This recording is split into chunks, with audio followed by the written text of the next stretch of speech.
Already তোমরা তো দেখেই নিয়েছো মিনি ব্লগে ছোট ছোট পার্টগুলো। তো এখানে আমি সাউন্ডটা দিতে পারছি না, কারণ এখানে কপিরাইট খেয়ে যাবে, কারণ টিভি চলছিল তখন।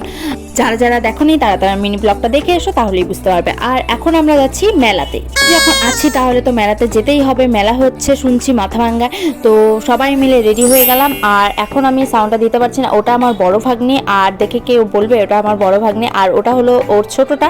আর এই ছোট জনকে তো চেনোই তোমরা। আর ও বলছে আমার লিপস্টিকটা, এটা লিপস্টিক হয়েছে, লিপ লাইনার দিয়ে থুয়েছে। আর এটা হলো আমার বড় দিদি আর কি পিসির মেয়ে। আর তোমরা যারা বুঝতে পারছো না কার মেয়ে, এটাই হলো দিদির মেয়ে ছিল ওটা। এবার আমরা রওনা দিচ্ছি মেলার উদ্দেশ্যে। মেলা মেলা মেলা, তাই ভেবো না যে আমরা এখন টোটো করে যাব, আমরা হাঁটি হাঁটি পা করে যাচ্ছি। আর পাড়ার লোকের রিয়াকশন দেখে তো মনে হচ্ছে যে ওরা ভাবছে গোষ্ঠী শুদ্ধই মেলা চলে গেল। এসেই ফার্স্টে 20 টাকা আর 10 টাকার দোকানে ঢুকে পড়লাম। এসেই আমার এই যে চোখে পড়ে গেল আমার আদিযোগীর মূর্তিটা, আর এটা হলো ছিল চাবি রিং, যার জন্য আমি দুটাই নিয়ে নিলাম। আর মেলাতে এসেছি ক্লিপ নেবো না, এটা কি হতে পারে? আমি ক্লিপের গোষ্ঠী শুদ্ধই নিয়ে চলে আসি। এরপর চলে এলাম এই ব্যাগটার দোকানে। ব্যাগগুলোকে দেখে তো হেভি লাগছিল, চোখ সরাতে পারছিলাম না আমি, কিন্তু হেভি দাম ছিল।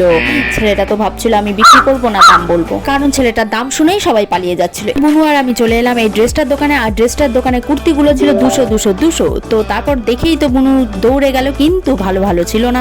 ফট করেই চোখে পড়লো এই কাঠের চেয়ারগুলো, কি সুন্দর লাগছিল না। আর বুনু বলছে আমাকে একটা ছবি তুলে দিতে, বুনু না সরি ভাগ্নি। তো তারপর আমি ওর ছবি তুলে দিলাম। এই দেখো একটা কাঠের জিনিসের দোকান সব বসেছিল, কিন্তু দামটা হেভি ছিল কিন্তু মাইরি। এলাম এই দোকানে ব্যাগের দোকানে। আর আমার মেলাতে গিয়ে ব্যাগ তো চোখে পড়বেই, আমার ফোকাসই থাকে ওই ব্যাগের দিকে।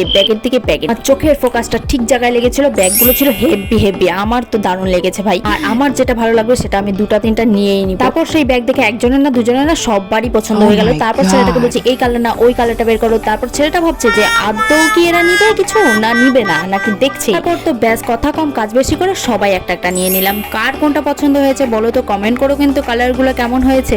তো তারপর এখন আমরা খেতে চলে আসলাম মোমোর দোকানে, কিন্তু আমার পেটের গন্ডগোল চলছিল, তাও চুষে খেয়ে নিবো। আর মোমো বলে কথা, আমি মোমো ছাড়ছি না।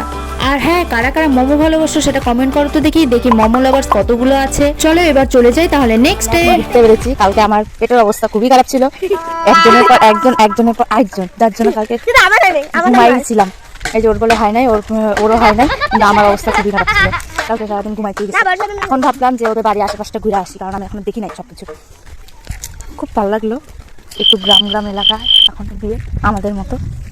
তোমরা বলো না একে আমাদের বাড়ি নিয়ে যাবো কালকে কালকে তো ওকে বলা হইতেছে যে হইলো চল আমাদের বাড়িতে চল ঘুরে আসবি, কিন্তু ও যাবেই না। এখানে রিলস করতে সেই ভালো লাগে, দেখ রাস্তাটা তাই তোমাদের দেখ। আর এদিকে তো দুষ্টু ময়ে আর টেঙ্গে ডান্স শেষ হয় না। আর বর্ষা একটা দিল ধাওয়া দিয়ে। এবার ওকে বলছে আমাকে একটা ভিডিও করে দিত, তোর এত সুন্দর ভিডিও করে দিলাম, আর দেখো কি কাণ্ড করেছে।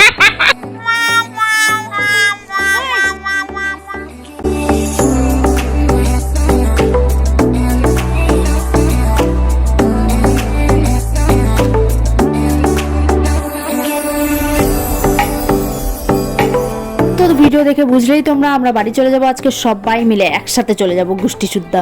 তো বাড়ি একদমই ফাঁকা হয়ে যাবে ওদের। আর এখন রাস্তা দিয়ে যখন যাচ্ছি দেখো এই ঘোড়াগুলোকে দেখতে পাচ্ছিলাম। আর কি ঘোড়াগুলো ছিল এই বাড়ির মালিকের বলতে এই বাড়িটা হলো যার, যে আসলে চন্দননগরে লাইটিং যেগুলো হয় সেই এই বাড়িটাতে সবকিছুই আছে। দেখো চালের উপরে বানর আর হলো কুমির ঝুলে আছে, দেখে কিন্তু সেই ভয় লাগছিল, তাই না? আমার তো একটুকু লাগছিল না। তো আজকের জন্য ব্লগটা এখানেই এন্ড করছি। দেখা হচ্ছে তোমাদের সাথে নতুন কোনো একটা ব্লগে। তো তাড়াতাড়ি করে চ্যানেলটা সাবস্ক্রাইব করে দাও দেখি মিনি ব্লগগুলো দেখার জন্য। বাই।